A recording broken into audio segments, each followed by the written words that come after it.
लेकिन जहाँ तक कांग्रेस की बात करें, कांग्रेस की 10 साल से कोई संगठन नहीं बना है और ये संगठन ना बनने की वजह से, आपसी फूट की वजह से, क्योंकि एक दूसरे का तालमेल बिल्कुल नहीं है बड़े नेताओं का कांग्रेस में, और उसी की वजह से आज कांग्रेस अपने जो लोकसभा के प्रत्याशी उनकी घोषणा भी नहीं कर पा रही। राव इंद्रजीत सिंह जी गुरुग्राम लोकसभा क्षेत्र से प्रत्याशी भारतीय जनता पार्टी के, और 29 अप्रैल को गुरुग्राम के अंदर वो अपना नामांकन दाखिल करेंगे और उसके अंदर माननीय प्रभारी जी विप्लव देव जी भी वहाँ रहेंगे और बाकी जो भी उनके 4-5 आदमी जो भी हैं वो रहेंगे, लेकिन मेन जो मुख्य तौर पर माननीय विप्लव देव जी वहाँ रहेंगे। पंजाब केसरी में आप सबका स्वागत है। मैं हूं चंद्रशेखर धरनी, हरियाणा के लोक निर्माण विभाग के मंत्री तथा जन स्वास्थ्य विभाग के मंत्री बनवारी लाल जी हमारे साथ मौजूद हैं। हरियाणा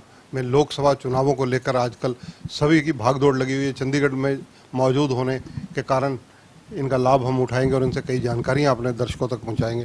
सर, स्वागत है पंजाब केसरी में। थैंक यू धरनी जी। आपका जो क्षेत्र जहां से आप संबंधित हैं अहीरवाल बेल्ट है। अहीरवाल बेल्ट पर बहुत ज़्यादा फोकस एक तरह से सभी राजनीतिक दल कर रहे हैं। टिकटें बीजेपी बाजी मार गई, कांग्रेस ने अभी तक कैंडिडेट ही डिक्लेयर नहीं किए। अभी ये भी नहीं पता कि कौन आएगा कौन नहीं आएगा। देखो, दक्षिणी हरियाणा में पिछले 2 योजनाओं से भारतीय जनता पार्टी का ही दबदबा रहा है और आज की तारीख में भी दक्षिणी हरियाणा के अंदर भारतीय जनता पार्टी की ही मतलब बढ़त है।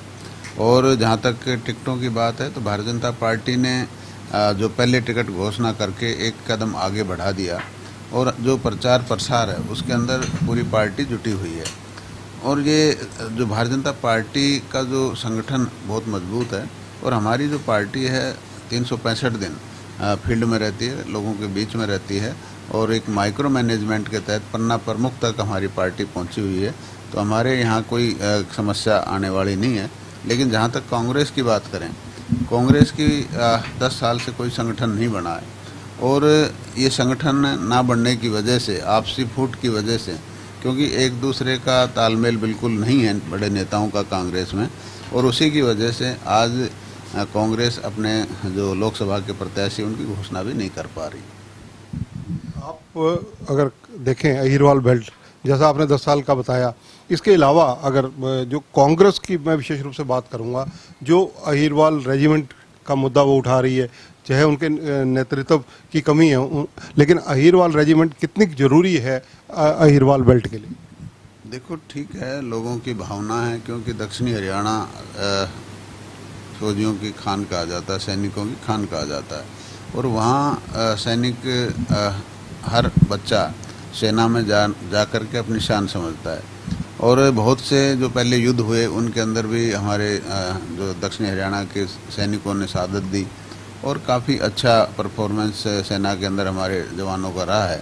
तो जो हमारे जो क्षेत्र की मांग है एक अहीर रेजिमेंट की, मैं तो उसका पहले भी कहा था कि भाई इनके जो शौर्य को, बहादुरी को देखते हुए होनी चाहिए, लेकिन ये केंद्र का मामला है। केंद्र इसमें डिसाइड करता है कि किसका रेजिमेंट बननी है, किसकी नहीं बननी, लेकिन लोगों की भावनाओं को देखते हुए हमने भी इसका समर्थन किया।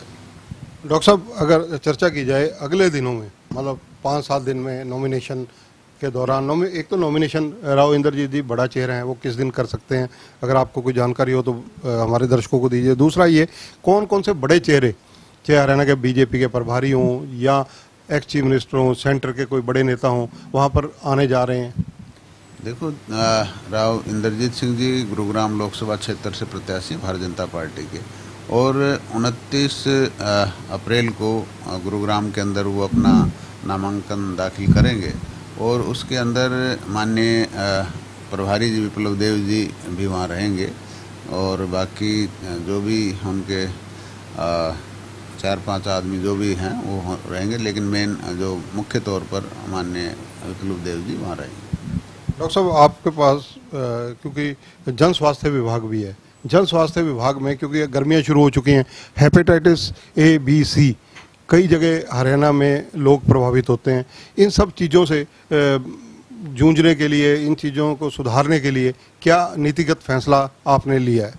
देखो, गर्मी के समय में जो पानी की शॉर्टेज हो जाती है, क्योंकि कनाल के अंदर भी पानी हमें कम मिलता है। टेल के अंदर हम हैं दक्षिणी हरियाणा की खासकर बात करें तो, और जो कंजम्पशन है वो बढ़ जाती है गर्मी में। लोग पानी का ज़्यादा उपयोग करते हैं, तो हमें कभी कभी राशनिंग करनी पड़ती है। और पानी की कमी होने की वजह से कई लोग मोटर वगैरह लगा लेते हैं, और मोटर क्या है कि मान लो कहीं लीकेज होती है तो शक कर करके और जो गंदा पानी है वो भी उसमें मिक्स हो जाता है, और इसकी वजह से बीमारियां होती हैं। तो इसके लिए हमने सभी अधिकारियों को दिशा निर्देश दिए हुए हैं कि जहाँ भी लीकेज है उसको तुरंत ठीक की जाए। और जो लोग इस तरह की मशीन लगा के वाटर शक करते हैं या पानी चढ़ाते हैं, टिल्लू मोटर जिसको कहते हैं, उन पर भी बैन लगाया जाए ताकि इस तरह की बीमारियां ना फैलें। और पानी का रेगुलर चेकअप किया जाए, जैसे हमारे हर ज़िले में लेबोरेटरी हैं पब्लिक हेल्थ की, और उनमें पानी की टेस्टिंग रेगुलर की जाए ताकि अगर कहीं दिक्कत आती है तो उसको ब्लीचिंग पाउडर से ठीक किया जा सके। PWD ये भी एक बड़ा डिपार्टमेंट है, सड़कों का जाल बिछा हुआ है चारों तरफ, और सड़कें कहीं ना कहीं खड्डों का शिकार है, चाहे वो मौसम की मार लगा लीजिए चाहे प्रकृति की मार लगा लीजिए। देखो, जब मेरे को विभाग मिला तो मैंने सबसे पहले उच्च अधिकारियों की एक बैठक बुलाई, और उस बैठक के अंदर मैंने सभी अधिकारियों को ये दिशा निर्देश दिए कि 1 महीने के अंदर जितनी भी हमारी स्टेट रोड हैं या विलेज कनेक्टिंग रोड हैं, उन रोड्स के खड्डे हैं वो सब भरे जाएं, क्योंकि खड्डे की वजह से एक्सीडेंट हो जाते हैं और कई बार लोगों की जान चली जाती है। तो इन चीज़ों से बचने के लिए 1 महीने के अंदर सभी सड़कें गड्ढा मुक्त होनी चाहिए, और उस पर विभाग काम भी कर रहा है। और मुझे पूरा विश्वास है कि 1 महीने तक ये सारे खड्डे खुड्डे हम सड़कों के भरेंगे ताकि लोगों को किसी तरह की असुविधा ना हो। और उसके बाद जो भी हमारी टेंडर वगैरह हो रहे हैं उनका वर्क अलॉट करके आगे का काम, नई सड़कों का आगे काम करेंगे। सहकारिता विभाग जब आपके पास था, आपने कई चीज़ें नहीं की और वो उसका बेनिफिट भी लोगों को मिला, किसानों को मिला, और आम जनता भी उससे लाभ उठाती रही। हरियाणा में PWD रेस्ट हाउसेज अगर देखा जाए ऑल ओवर हरियाणा में, वैसे तो कई जगह बन चुके हैं, लेकिन कई जगह ऐसी हैं जहां बनने बकाया हैं, तो क्या उन पर भी आपका फोकस आने वाले समय में रहेगा आचार संहिता के बाद? हाँ, बिल्कुल, जहाँ जहाँ ज़रूरत है, क्योंकि जो रेस्ट हाउस है हमारे, उनकी कुछ नॉर्म्स हैं कि 20 किलोमीटर के अंदर कोई रेस्ट हाउस ना हो, चाहे वो किसी इरिगेशन का हो, चाहे PWD का हो, कोई जन स्वास्थ्य का हो।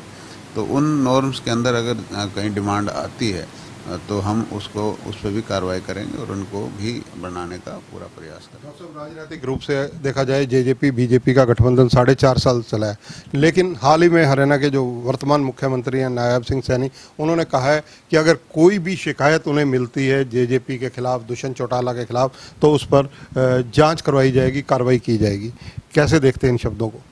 देखो, मुख्यमंत्री जी ने तो ये भाई एक रूटीन सी बात है कि अगर किसी के भी खिलाफ कोई शिकायत आती है तो उसकी जांच की जाएगी, उन्होंने यही कहा है। तो ऐसी कोई, लेकिन दिग्विजय सिंह चौटाला का कहना है कि जो रेत खनन माफिया या दूसरे माफियाज हैं, नारायणगढ़ का उन्होंने उंगली उठाई, नारायणगढ़ को लेकर उन्होंने भी वापसी जवाब दिया है। तो क्या आपस के संबंध JJP और BJP के खटास वाले हो चुके हैं? देखो, जब 2 पार्टियां आमने सामने चुनाव लड़ती हैं और विपक्ष की जो भूमिका उनको निभानी होती है, तो आपको पता है विपक्ष में जब होता है तो इस तरह की बातें हो जाती हैं, रूटीन की बातें, और ये चुनाव में चलती हैं। धन्यवाद। तो ये हैं डॉक्टर बनवारी लाल। इन्होंने पानी का कोई संकट ना हो अपने विभाग, क्योंकि इनको ये मिला हुआ है जन स्वास्थ्य विभाग, उसके लिए गाइडलाइन विभाग को दी हैं, और पानी साफ सुथरा मिले ताकि लोग हेपेटाइटिस A B C के शिकार ना हो, उसके लिए भी उन सख्ती करने के लिए जो टल्लू पंप लगते हैं उसकी रोक के लिए निर्देश दिए हैं, ताकि पानी की समस्या आने वाले दिनों में ना मिले। अहिरवाल बेल्ट से संबंधित हैं, वहाँ के राजनीतिक जो माहौल है उसका भी जिक्र इन्होंने किया, और JJP का विशेष रूप से जिस प्रकार से BJP के साथ आजकल टकराव बढ़ रहा है बातों में, उसको लेकर उन्होंने कहा है कि जब एक पार्टी विपक्ष में होती है तो निसंदेह वो अपना रोल प्ले करती है।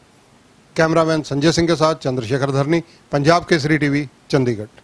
हमसे जुड़े रहने के लिए हमारे YouTube चैनल को सब्सक्राइब करें और नई वीडियो की नोटिफिकेशन के लिए बेल आइकॉन को दबाएं। अगर आप ये वीडियो Facebook पर देख रहे हैं तो लाइक जरूर करें और ज्यादा से ज्यादा शेयर करें। धन्यवाद।